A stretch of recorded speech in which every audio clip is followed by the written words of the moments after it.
மௌலிவாக்கம் கட்டட விபத்து போன்று நிகழாமல் இருக்க கட்டடத்தின் பாதுகாப்பு மற்றும் தரத்தை ஆய்வு செய்வதற்கு அரசு சார்பில் குழு அமைக்கப்பட வேண்டும் என்ற கோரிக்கை எழுந்துள்ளது.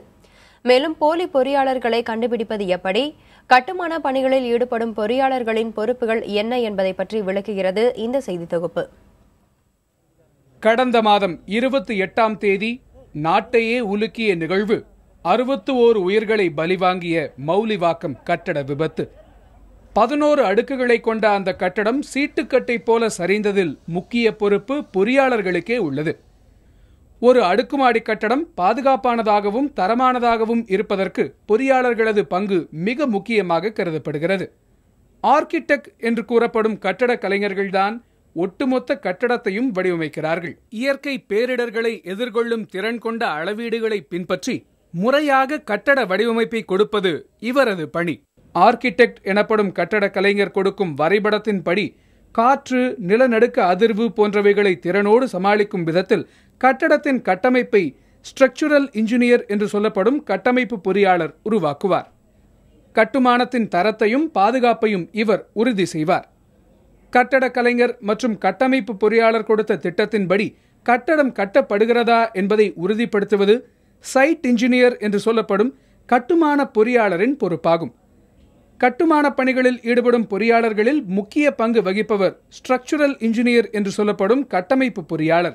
இவர் அமைத்து தரும் கட்டமைப்பு முறைதான் பாதுகாப்பை உறுதி செய்வதாக அமையும். ஃப்ரேம்டு ஸ்ட்ரக்சரில் காலம் ஒரு மெயின் பார்ட். காலம் ஃபெயில் ஆகாமல் இருக்கிறதுக்கு என்னென்ன இதுவோ அது எல்லாத்தையுமே கொண்டு வந்திருப்போம். இதில் டைஸ் நம்ம ரொம்ப முக்கியமாக கொண்டு வரோம்.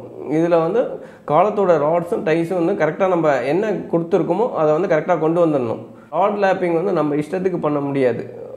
பாட்டம் ராடு காலம் பீம் ஜாயிண்டில் பண்ணணும். டாப் ராடு பீமோட மிட் செக்ஷனில் பார்த்து பண்ணணும். அதேமாதிரி கேன்டிலிவர் ஸ்லாபில் நிறைய இடத்துல மிஸ்டேக் ஆகுது. கேன்டிலிவர் ஸ்லாப்ன்றது டாப் ராடு மெயின் ராடு டாப்பில் தான் லே பண்ணணும். போலி மருத்துவர்களைப் போல போலி பொறியாளர்கள் உலவுவதால் பொதுமக்கள் எச்சரிக்கையோடு செயல்பட்டு கட்டுமான பணிகளை தரமான பொறியாளரிடம் ஒப்படைக்க வேண்டும் என்கிறார்கள் கட்டுமான பொறியாளர்கள் சங்கத்தினர். இன்ஜினியரிங் கம்ப்ளீட் பண்ண சர்டிஃபிகேட் கையில் இருக்கா? அதை பாருங்கள், ஒன்றும் தப்பே கிடையாது. ஏன்னா நீங்கள் பண்ண போகிறது உங்களுடைய வீடு.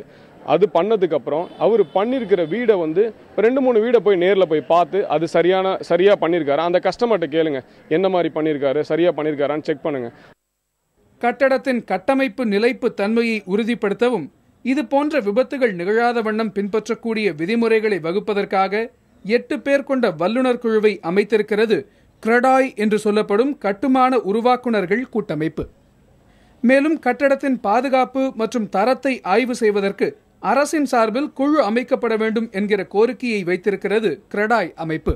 வெளியில் நிறைய கட்டுநர்கள் இருக்காங்க, நிறைய கட்டுமானங்கள் இருக்குது. இதெல்லாத்தையும் நெறிப்படுத்தணும்னு சொன்னால் கண்டிப்பாக கவர்மெண்ட் இதில் இறங்கி ஒரு தேர்ட் பார்ட்டி அட்டானமஸ் பாடியை உருவாக்குனாங்கன்னா, சிஎம்டி இல்லாமல் இன்னொரு பாடி உருவாக்குனாங்கன்னா அது கட்டுமானங்களை மிக தரமுடையதாக இருக்கிறத ஆடிட் பண்ணுறதுக்கும் ஆய்வு செய்து சர்டிஃபை பண்ணுறதுக்கும் மக்களுக்கு ஒரு நம்பகத்தன்மையை அதிகமாக கொடுக்கறதுக்கும் மிகவும் பயனுள்ளதாக இருக்கும். தரமான கட்டடங்கள் கட்டப்படுவதை உறுதிப்படுத்தவும் தவறு செய்யும் பொறியாளர்கள் மீது நடவடிக்கை எடுக்கவும் கட்டுமான பொறியாளர்கள் கவுன்சில் என்கிற சட்டப்பூர்வ அமைப்பை உருவாக்க வேண்டும் என்றும் நாடாளுமன்றத்தில் நீண்ட காலமாக நிலுவையில் உள்ள பொறியாளர் மசோதாவை நிறைவேற்ற வேண்டும் என்றும் கட்டுமான பொறியாளர்கள் சங்கங்களின் கூட்டமைப்பு கேட்டுக்கொண்டிருக்கிறது. மௌலிவாக்கம் விபத்து போன்று இனிமேல் நிகழாமல் இருக்க கட்டடத்தினுடைய பாதுகாப்பு மற்றும் தரத்தை உறுதி செய்ய வேண்டிய பொறுப்பை அரசே ஏற்க வேண்டும் என்பதே அனைவரின் எதிர்பார்ப்பாக உள்ளது. புதிய தலைமுறைக்காக ஒளிப்பதிவாளர் குழுவுடன் மணிகண்டன்.